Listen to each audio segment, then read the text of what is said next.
ಸ್ವಿಗ್ಗಿ ವಿರುದ್ಧ ಹೋಟೆಲ್ ಮಾಲೀಕರ ಸಂಘ ಸಿಡಿದೆದ್ದಿದೆ. ಸ್ವಿಗ್ಗಿ ಆಪ್ ವಿರುದ್ಧ ಪೊಲೀಸರು ಸರ್ಕಾರಕ್ಕೆ ದೂರನ್ನು ಸಲ್ಲಿಸಲಾಗಿದ್ದು, ದೂರು ನೀಡಿ ಸ್ವಿಗ್ಗಿ ಆಪ್ ಬಂದ್ ಮಾಡಿಸೋದಾಗಿ ಎಚ್ಚರಿಕೆಯನ್ನು ಕೊಡಲಾಗಿದೆ.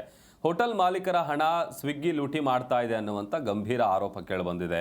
ಆ ಚಾರ್ಜು ಈ ಚಾರ್ಜು ಅಂತೇಳಿ ಇಲ್ಲ ಸಲ್ಲದ ಚಾರ್ಜ್ಗಳನ್ನು ಹಾಕಿ ಹೋಟೆಲ್ಗಳಿಗೆ ಲಾಸ್ ಮಾಡ್ತಾ ಇದ್ದಾರೆ ಅಂತೇಳಿ ಸ್ವಿಗ್ಗಿ ಆ್ಯಪ್ನಿಂದಾಗಿ ಸಿಕ್ಕಾಪಟ್ಟೆ ನಷ್ಟ ಆಗ್ತಾ ಇದೆ ಹೋಟೆಲ್ಗಳಿಗೆ. ಈ ಕುರಿತು ಸಭೆಯನ್ನು ಕೂಡ ನಡೆಸಿದ್ದಾರೆ ಹೋಟೆಲ್ ಮಾಲೀಕರ ಸಂಘ.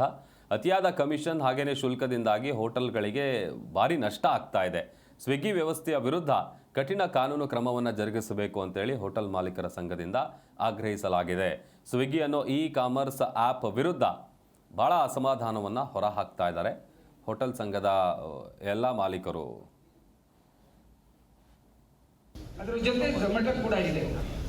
ನೀವು ಸ್ವಿಗ್ಗಿ ಒಂದು ಬಹುದೊಡ್ಡ ಸಮರ್ಪಿಕೊಂಡು ಬಹಳಷ್ಟು ಇನ್ವೆಸ್ಟ್ ಮಾಡಿ ಹಲವಾರು ಹೋಟೆಲ್ಗಳಿಗೆ ಸ್ವಿಗ್ಗಿಯಿಂದ ಬಹಳಷ್ಟು ತೊಂದರೆಯಾಗುತ್ತಾ ಇತ್ತು. ಈ ಕಾರಣದಿಂದ ಸುಮಾರು 300ರಿಂದ 400 ಹೋಟೆಲ್ ಮಾಲೀಕರು ಸೇರಿ ಒಂದು ಸಭೆಯನ್ನು ಕರೆದಿದ್ದೆವು. ಇಲ್ಲಿ ಇನ್ನು 15 ದಿನಗಳ ಒಳಗಡೆ ನಮ್ಮ ಸಮಸ್ಯೆಗಳಿಗೆ ಸರಿಯಾದ ಮಾರ್ಗಸೂಚಿ ಬರದೇ ಇದ್ರೆ, ಸಮರ್ಪಕವಾದ ಉತ್ತರ ಸ್ವಿಗ್ಗಿಯವರು ಕೊಡದೇ ಇದ್ರೆ, ನಾವು ಆಗಸ್ಟ್ 15 ಸ್ವತಂತ್ರ ದಿವಸದಂದು ಸಂಪೂರ್ಣ ಸ್ವಿಗ್ಗಿಯನ್ನೇ ಎಲ್ಲಾ ಹೋಟೆಲ್ಗಳಲ್ಲಿ ಬಂದ್ ಮಾಡಲಿದ್ದೇವೆ. ನಮಗೆ ಆಗುತ್ತಿರುವ ತೊಂದರೆಗಳಿಗೆ ಸರಿಯಾಗಿ ಸ್ಪಂದಿಸಬೇಕು ಹಾಗೂ ಏನೇ ಇನ್ನು ಮುಂದೆ ಯಾವುದೇ ರೀತಿಯಲ್ಲಿ ಹಣದಲ್ಲಿ ಕಡಿಮೆ. ನೀವು ಸ್ವಿಗ್ಗಿ ಒಂದು ಬಹುದೊಡ್ಡ ಸಮರ್ಪಿಕೊಂಡು ಬಹಳಷ್ಟು ಇನ್ವೆಸ್ಟ್ ಮಾಡಿರ್ತೇವೆ, ಅಳವಡಿಕೊಂಡಿದ್ದಾರೆ.